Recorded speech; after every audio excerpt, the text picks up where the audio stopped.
حي على الفلاح.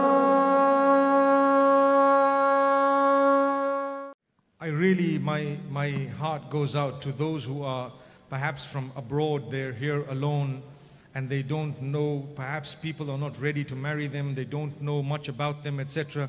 It really is difficult. But the question about secret marriages, I need to tell you that before I get to that, someone had asked me a question.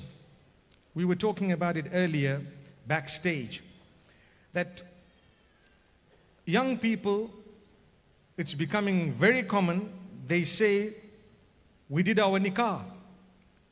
And you ask them, well, how was it done? They say, well, he put a mahar in front of me and he asked me if I would be his wife, and I said, yes, I would. I said, and who was the witness? So the answer is the greatest witness of them all. I say, who is that? He says, قُلْ كَفَى بِاللَّهِ بَيْنِي وَبَيْنَكُمْ شَهِيدًا. Isn't Allah sufficient as a witness between you and I? So Allah was the witness, and Allah witnessed it. Okay, don't let the devil make you think that that's a nikah. That's actually invalid. There is no way in the Quran or the Sunnah that a marriage can be officiated without proper human being witnesses. There needs to be human beings. Allah will witness the witnessing of the human beings, and He has witnessed it. But He has asked you to have human beings as well to bear that witness. So if you have the minimum witness of 2 males, although technically the marriage is done, when we speak about not going beyond that, like I have heard scholars talk about it in my circles, and they say, if you do a nikah properly, it can never be a secret, because the minimum announcement is the witnesses. It was announced to them. They saw it. But what you are meaning to me is, you did the nikah correctly, like you have the ijab, the qabul, the witnesses, the mahar, you know, the proposal, the acceptance, and the wali may be there as well, but no one else knows about it. Well, I can tell you something, from a correctness point of view, for the nikah, if the wali is involved, the witnesses are involved, the mahar is there, the proposal is there, the acceptance is there, technically it may be a valid nikah, but from a social perspective, it wouldn't be a wise thing to do. The reason is, the whole idea of getting married is so that people can now know this relationship is halal.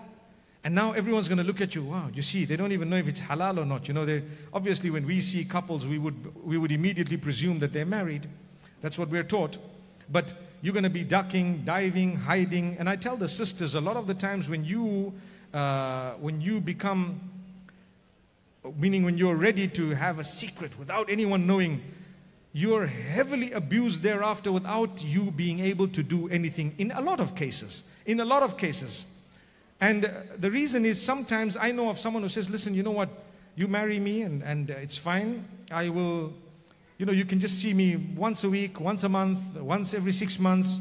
And that's it, it's fine. I don't really need anything more than that, you know. I promise you, a week passes, 2 weeks passes, and you start thinking, gosh, I've got a husband, but I don't even see him. And now the pressure comes, and it starts mounting. And I tell you what, you start thinking, no, I need to see him more often. You start arguing because you want what you've agreed. When you live it, you realize you were foolish. When you start living the reality, you start realizing, you know what, I was foolish. I'm just being used. That's what's happening. I'm just being abused. That's what's happening. So you need to understand, you need to weigh the pros and cons correctly. I would not get involved in something of that nature. As far as possible, try and keep it open. You know, be brave enough to say, let the world know, so what? And sometimes circumstances might make us not want to tell everyone, but we need to at least announce it within a specific circle. May Allah subhanahu wa ta'ala make it easy. Once again, I reach out to all those who are from, you know, other countries. Perhaps you might not have people around you. May Allah make it easy for you to marry. And, you know, I always like to encourage the imams of the masjid to say, please look out for those brothers and sisters who need to get married, and try and hook them up with someone who perhaps they could also have as a spouse. Wallahu a'lam.